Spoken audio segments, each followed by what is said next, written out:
اعتکاف بندہ 10 دن کے لیے اپنا رشتہ دنیا سے توڑ کر اپنے مولا سے جوڑنے کی کوشش کرتا ہے۔ اعتکاف نام ہے دنیا کی رنگینیوں سے دور ہو کر کے مسجد کی چہار دیواری میں بیٹھ کر کے اللہ کو راضی کرنے کا۔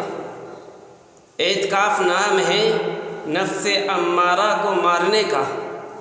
اعتکاف نام ہے اپنے گناہوں پر نادم ہو کر کے راتوں رات اللہ کی عبادت کر کر کے اس کو راضی کرنے کا۔ یہ اعتکاف ہے۔ اب اعتکاف کی حالت میں بندہ کیا کرے کیا نہ کرے یہ ہمیں دیکھنا ہے۔ آپ پہلے یہ سنیں کہ مباح باتیں مسجد میں کرنا درست نہیں ہے۔ مباح باتیں کس کو کہتے ہیں پہلے آپ یہ سمجھیں۔ مباح باتیں ہوتی ہیں جس کے کرنے میں نہ ثواب ہو اور نہ گناہ ہو، وہ باتیں۔ یعنی آپ مسجد میں بیٹھے ہیں، آپ کے پاس کوئی آئے اور آپ اس سے باتیں کریں، وہ آپ سے باتیں کریں، آپ اس سے کہیں کہ آپ کا کاروبار کیسے چل رہا ہے، آپ اس سے کہیں کہ رمضان کیسے ہو رہے ہیں، وہ آپ سے کہے کہ آپ کی طبیعت ٹھیک ہے۔ یہ مباح باتیں ہیں۔ شریعت کہتی ہے ایسے کلام جو مباح ہیں مسجد میں کرنے سے جس طرح آگ لکڑیوں کو تباہ کر دیتی ہے، آگ لکڑی کو برباد کر دیتی ہے، اس کو جلا دیتی ہے، ایسی مباح باتیں بھی، ایسی مباح کلام بندے کی نیکیوں کو کھا جاتا ہے، برباد کر دیتا ہے، تباہ کر دیتا ہے۔ آپ سوچیں مسجد میں بیٹھ کر کے ایسے کلام کریں، بھئی تم کیا کر رہے ہو، کیا چل، یہ بھی جائز نہیں ہے۔ بندہ کرتا ہے اس کی نیکیاں ختم ہو جاتی ہیں۔ یہ مسجد میں بیٹھنے والے کا حال ہے۔ اور جو اعتکاف میں بیٹھے اس کا کیا حال ہوگا؟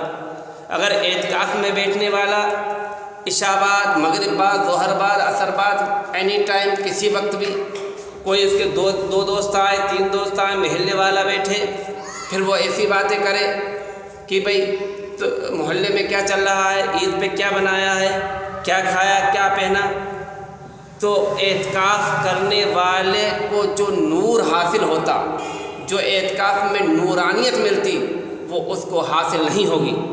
کیونکہ اعتکاف دنیا سے رشتہ توڑ کر اپنے مولا سے رشتہ جوڑنے کا نام ہے۔ تو پہلی بات اعتکاف کرنے والے کو، معتکف کو یہ چاہیے کسی بھی حالت میں دنیا والے سے، یعنی کسی بھی حالت میں دوسرے آدمی سے دنیا کی بات نہ کرے کہ تو نے کیا کھایا، کیا پہنا، محلے میں کیا چل رہا ہے، ادھر ادھر کی باتیں کرتا ہے تو اعتکاف بے نور ہو جاتا ہے۔ یہ سمجھو اس کو کچھ ملتا ہی نہیں ہے۔ تو اعتکاف کرنے والے کو پہلے اپنے نفس پہ کنٹرول کرنا ہے۔ ہمہ وقت جتنا بھی ہو سکے اللہ کی عبادت کرے، جتنا بھی ہو سکے باوضو رہے۔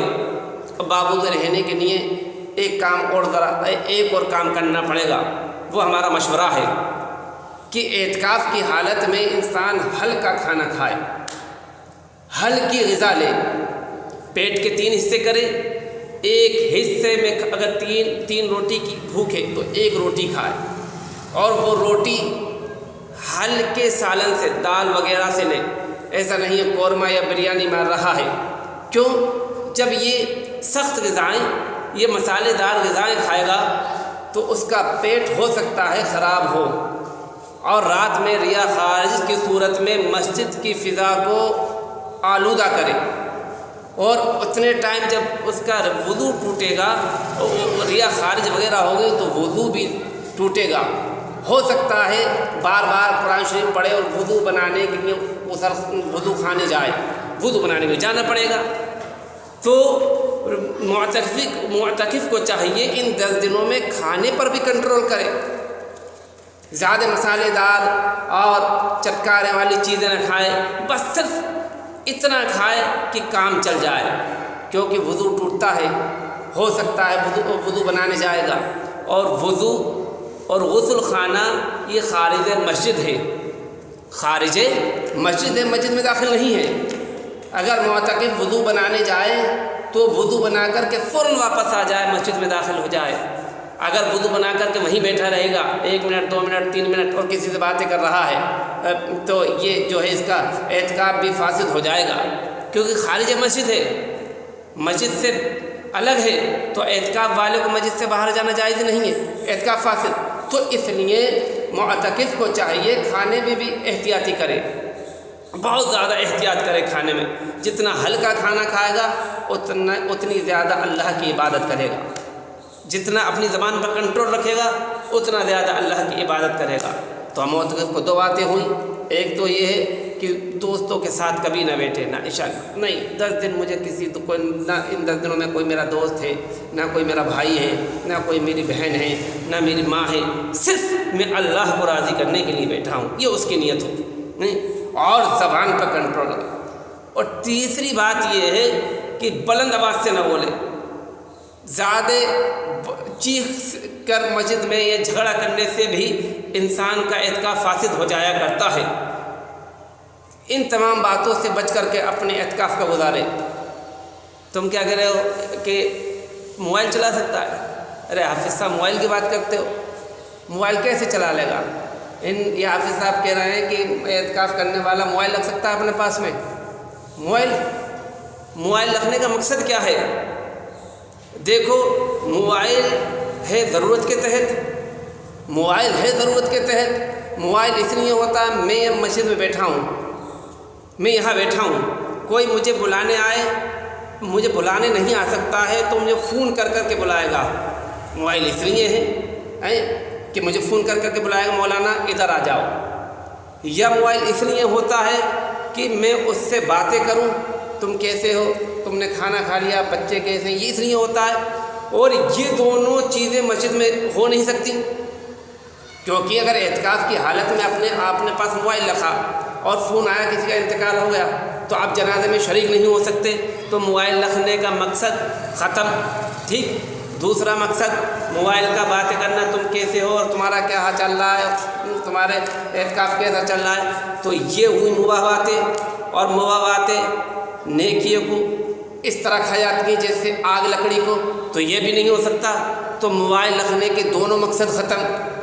تو معتکف کو اپنے پاس موبائل رکھنا بھی درست نہیں ہے۔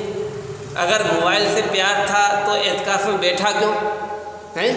اگر موبائل ہی رکھنا تھا، موبائل سے باتیں کرنی تھی تو اعتکاف میں بیٹھا کیوں؟ تو اعتکاف کرنے والے کو سب سے پہلے موبائل کو اپنے پاس سے جدا کرنا پڑے گا۔ موبائل کسی صورت میں اسے رکھنا درست نہیں ہے۔ اور آج کل کے موبائل، اب جو اعتکاف میں بیٹھ رہا ہے وہ موبائل اس میں فیس بک بھی ہے، واٹس ایپ بھی ہے، ہر کچھ ہے، کیوں رکھ رہا ہے؟ نہ تو موبائل سے کوئی فائدہ حاصل کر سکتا ہے، نہ تو آپ یہ سنیں موبائل بھی رکھنا معتکف کو درست نہیں ہے۔ اگر موبائل رکھتا ہے تو سمجھ لو اس کا اعتکاف بے مور ہے۔ تو اعتکاف کرنے سے پہلے وہ کسی علامہ تک کرے کہ کس طریقے سے مجھے اعتکاف کرنا ہے، تو بندے کو جب ہی اعتکاف کی فضیلت اور اعتکاف کی فضیلت معلوم ہوگی، اور جب وہ اعتکاف کرے گا ضرور اللہ تبارک و تعالیٰ اس اعتکاف میں نور پیدا فرمائے گا اور اس کا اعتکاف ایک ساتھ بالکل ٹھیک رہے گا۔